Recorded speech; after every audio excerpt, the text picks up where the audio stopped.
Halo, assalamualaikum warahmatullahi wabarakatuh. Ketemu kembali bersama saya. Kali ini, pada video kali ini, kita akan membahas mengenai soal-soal ikatan kimia yang sering banyak muncul.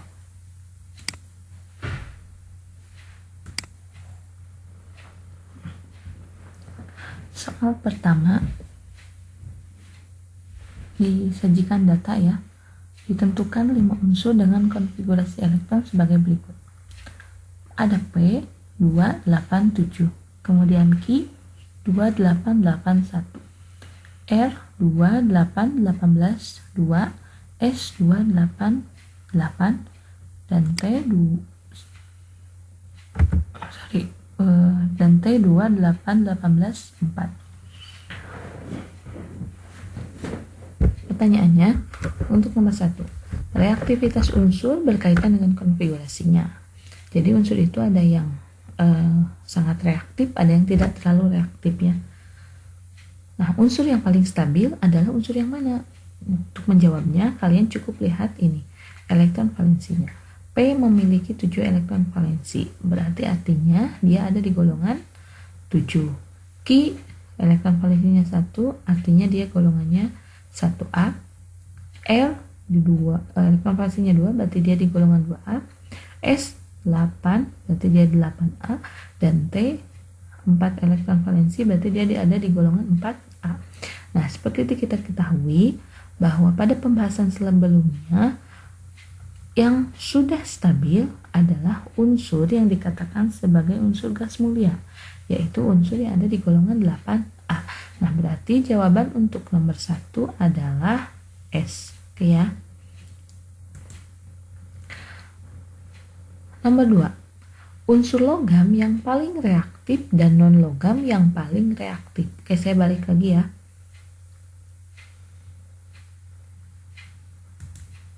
Manakah yang termasuk logam? Ingat, logam itu kecenderungannya adalah melepaskan elektron. Nah, berarti yang kecenderungan logam adalah Q dan M. Sementara untuk non-logam adalah P7 ya, dan T.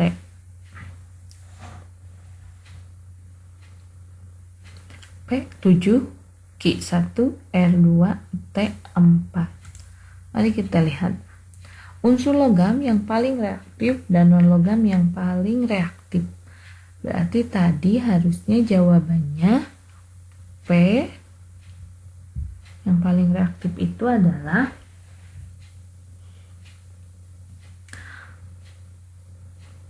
P. Kalau kita lihat P itu 7. Berarti harusnya dia termasuknya non-logam. Sementara pertanyaannya adalah logam dahulu. Berarti yang termasuk logam adalah Q. Nah, jadi jawabannya adalah Q dan P. Jadi harus sesuai dulu urutannya. P dan Q benar tidak? Tidak, karena P itu non-logam. Sementara di soalnya adalah unsur logam. Jadi harus lebih teliti ya. Nomor 3, unsur X dengan konfigurasi elektron 286 akan mencapai kestabilan konfigurasi stabil atau disebut dengan konfigurasi oktet dengan cara bagaimana?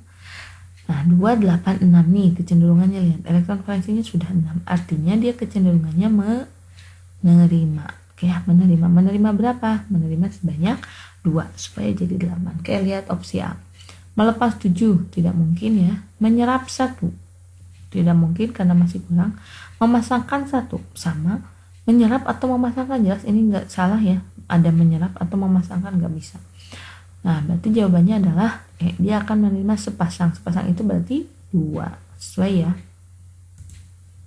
Nomor berikutnya, unsur X dengan konfigurasi elektron 281 dapat membentuk ikatan ion dengan unsur konfigurasinya bagaimana? Nah, 281 kalau kalian sudah lihat elektron valensi ini 1, maka ini sudah dipastikan dia adalah logam atau dia ada di golongan 1A. Nah, logam ini kecenderungannya melepaskan elektron, maka pasangannya harus yang dapat menerima. Nah, karena dia termasuknya ikatan ion, jadi ada yang melepas, berarti ada yang menerima. Opsi A 282 nggak mungkin karena dua-duanya logam. 2A logam. Sorry, mohon maaf ya. B 283 ini pun sama dengan opsi A, sama-sama logam. 286. Nah 6 berarti kecenderungannya sudah kita lihat ya, menerima. Kalau D 288 sudah stabil, yang golongan 8A. Yang E 2881 jelas tidak mungkin ya, masa logam ketemu logam lagi. Oke, nomor 5. Jadi jawabannya untuk nomor 4 adalah C. Ikatan kovalen dapat terbentuk antara unsur apa? Oke.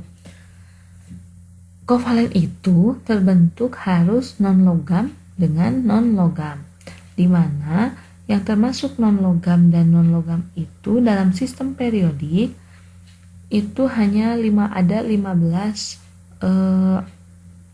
unsur.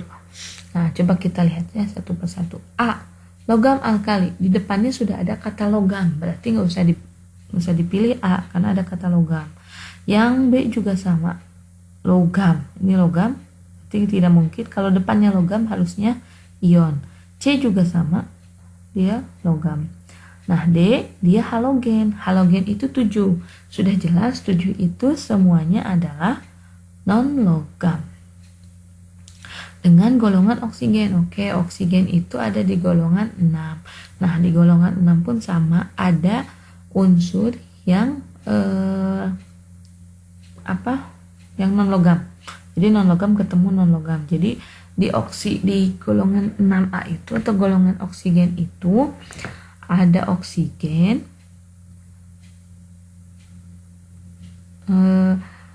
kemudian sulfur, itu juga termasuknya yang non-logam. Jadi bisa dipasangkan ya, berarti halogen dan golongan oksigen.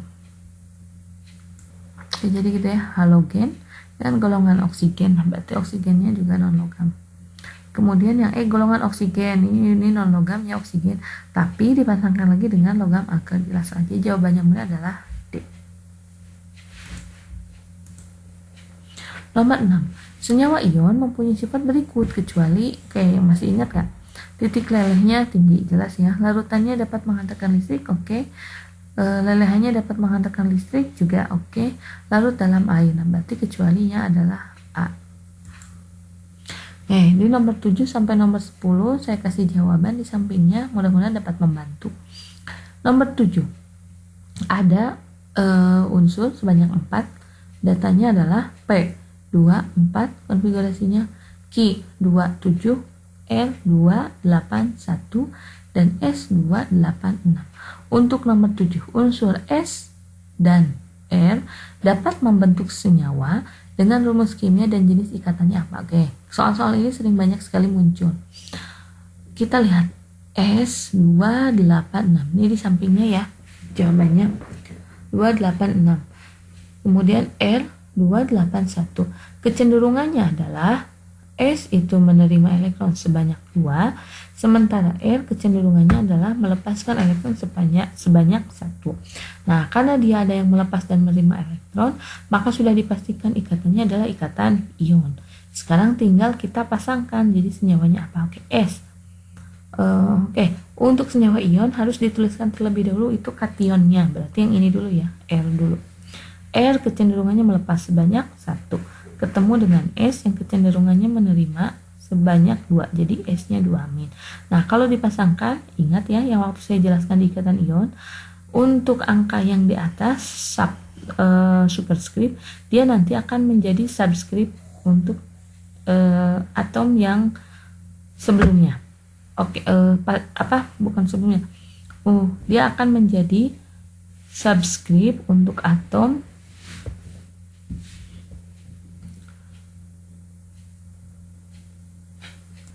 yang lain. Jadi R angka 2-nya jadi sini ya. Kemudian S angka 1-nya sini. Jadi R2S. Mari kita lihat ada tidak jawabannya. R2S. SR ionik nggak mungkin, tidak. SR4 ionik, S4R juga ionik, SR2. Cuman ininya kovalen ya. Nah, berarti ada yang keliru. SR4. Oke. Jadi jawabannya dari A sampai E tidak ada opsi yang benar, tapi cara mengerjakannya seperti ini ya. Harusnya jadinya R2S dengan ikatannya ikatan ion. Nomor 8. Sekarang kita ke unsur P. P dan Q. P punya 4, ini ya, elektron valensinya, dan Q ada 7. Wah, ini dua-duanya membutuhkan, berarti sudah dipastikan dia akan kovalen. Nah, kalau menjawab seperti itu, kalau sudah tahu seperti itu, jawabannya sudah dapat kita eliminasi. A, B, C nggak usah dilihat lagi, berarti tinggal P, D, dan E. Di E, P2O, ini nggak ada O ya di sini. Nih, nggak ada ya. Berarti jawabannya harusnya D. Nah, hanya saja ternyata untuk subscriptnya kurang angka 4 ya, karena ini jawaban yang saya hitung. Jadi P itu butuh 4, Q butuh 1. Ini kalau dikalikan jadi kali 1 untuk yang P, untuk yang Q dikali 4, jadi P nya tetap. Nah, 4 kali Q jadi 4 Q, butuhkan 4. Kita coret-coret, hasilnya 4 ditambah P ditambah 4 Q, jadinya PQ4 dengan ikatannya kovalen. Untuk nomor 10 masih sama ya, karena memang tadi saya jelaskan bahwa soal-soal seperti ini sering banyak muncul. Nomor 9, unsur A dengan Z-nya sebanyak 11, kemudian B-nya 16, dapat membentuk senyawa dengan rumus kimia dan jenis ikatan apa? Pertama, jelas kalian harus konfigurasikan. Kalau di soal sebelumnya konfigurasinya sudah ada, kalau ini belum ya, maka A 281, sementara B 286. Kecenderungannya berarti yang pertama, yang A itu kecenderungannya melepas 1, sementara B menerima sebanyak 2. Saya lupa tadi di depan. Untuk PG bisa langsung begini ya, jadi nggak usah dijabarkan seperti esai yang sebelumnya sudah kalian kerjakan. Jadi cukup A plus tahun, plus dari mana? Lihat aja ini, elektronnya kan dilepas 1, maka A 1 plus, B menerima sebanyak 2, maka jadi B 2 min. Tukerin angkanya, angka 2 jadi ke bawah A, jadi A 2, angka 1 sini jadi ke bawah atau subscript untuk B, jadi A2B dengan ikatannya ion. Kenapa? Karena yang satunya melepas, satunya menerima. Untuk nomor 10 masih sama soalnya ya. Kita harus menentukan rumus kimia dan jenis ikatannya, apakah ionik atau kovalen. Unsur X dan Y masing-masing mempunyai 6 dan 7 elektron valensi. Rumus kimianya apa dan jenis ikatannya? X ini saya titik-titikin ya, karena kita nggak tahu berapa jumlah kulit yang dia isi. Hanya saja keterangan di soalnya adalah elektron valensinya sebanyak 6. Kemudian Y pun sama, titik-titik, elektron valensinya sebanyak 7. Nah, berarti sudah ketahuan dua-duanya adalah saling membutuhkan, berarti katanya akan kovalen. Pilihannya hanya ada 2, D dan X. Sekarang kita fokus di sini saja, XY2 atau X2Y. Mari kita cari. X butuh 2, sementara Y butuh 1. Maka dari itu harus dikalikan dengan 1 yang bagian atas. Kenapa? Supaya tetap 2. Sementara yang bawah dikali 2. Kenapa? Supaya elektronnya menjadi 2. Sehingga bisa kita coret. Hasilnya adalah X ditambah 2Y. Angka 2 ini dari mana? Dari 2 dikali 1Y. Jadi 2Y menghasilkan XY2. X-nya 1, di sini pun 1. Y-nya di sini 2, berarti di sini pun jadi 2. Oke ya, jawabannya adalah XY2 kovalen. Nah, berarti D. Nomor 11 ini sama sebenarnya dengan soal-soal yang sebelumnya, hanya saja ini harus langsung bisa kita tebak tanpa ada konfigurasi elektron atau memasangkan nanti atom-atomnya. Kita lihat dulu. Berapa unsur dalam sistem periodik sebagai berikut. Senyawa yang dapat dibentuk oleh pasangan unsur tersebut kecuali. Berarti ini yang salahnya. Di sampingnya saya sandingkan dengan sistem periodik unsur. Sebenarnya ini harus kalian punya ya, dan harusnya kalian hafalin. Hanya saja karena masalah waktu, jadi untuk teknis menghafalkannya memang kelewat di bab 2 harusnya, karena kita tidak bisa luring. Jadi saya belum bisa memastikan bagaimana nih supaya kalian bisa menghafalkan ini, kemudian dan tanpa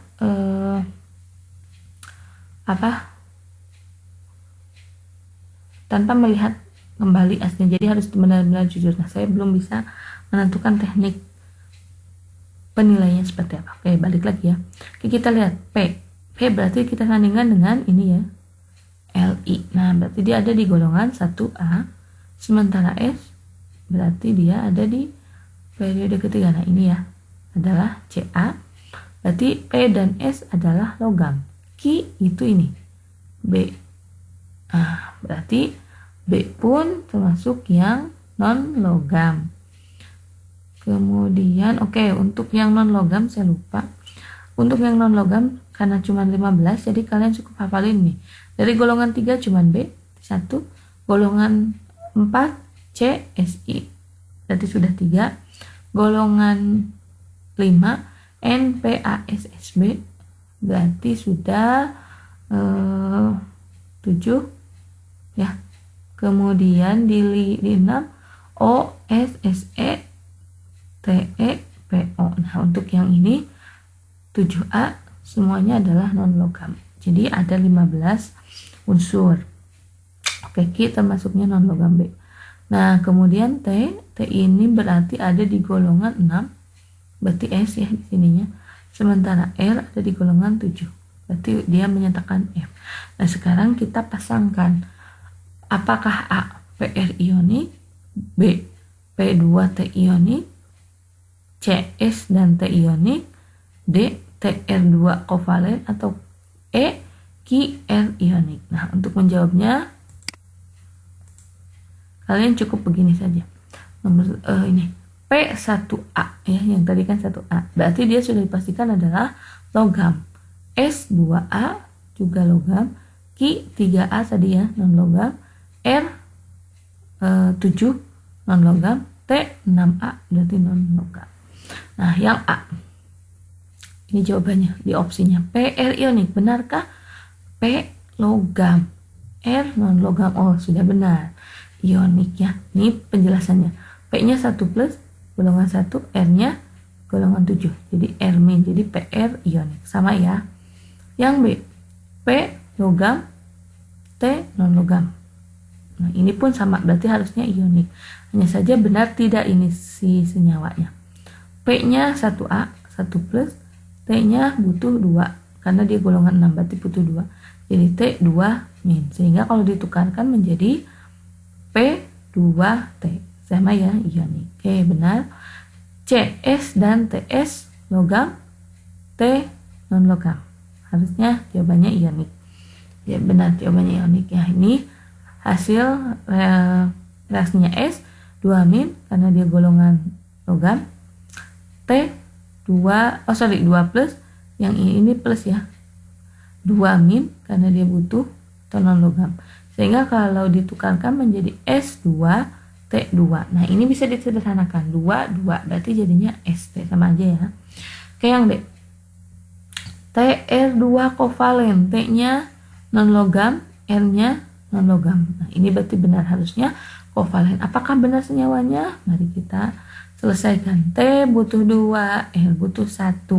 Maka T dikali 1, R dikali 2. Hasilnya T ditambah 2R. Jadinya T-nya 1 di kiri. Di sini pun harus 1. R-nya 2, jadi TR2. Nah, kenapa kovalen? Karena sama-sama membutuhkan elektron. Berarti benar ya, TR2 kovalen. Nah, berarti terakhir adalah jawaban yang bukan termasuk yang bisa dipasangkan adalah yang QR3. Nah, jawabannya ionik. Coba kita lihat. Non logam, Q-nya non logam, R-nya non logam. Nah, ini jelas salah ioniknya karena harusnya kovalen, karena jelas-jelas dua-duanya non logam. Maka dua-duanya saling membutuhkan, sehingga jawabannya harusnya kovalen. Oke, sampai di sini pembahasan soal kimia yang berhubungan dengan ikatan kimia. Semoga dapat membantu kalian dalam menyelesaikan soal-soal nanti yang akan saya berikan. Terima kasih atas perhatiannya. Assalamualaikum warahmatullahi wabarakatuh.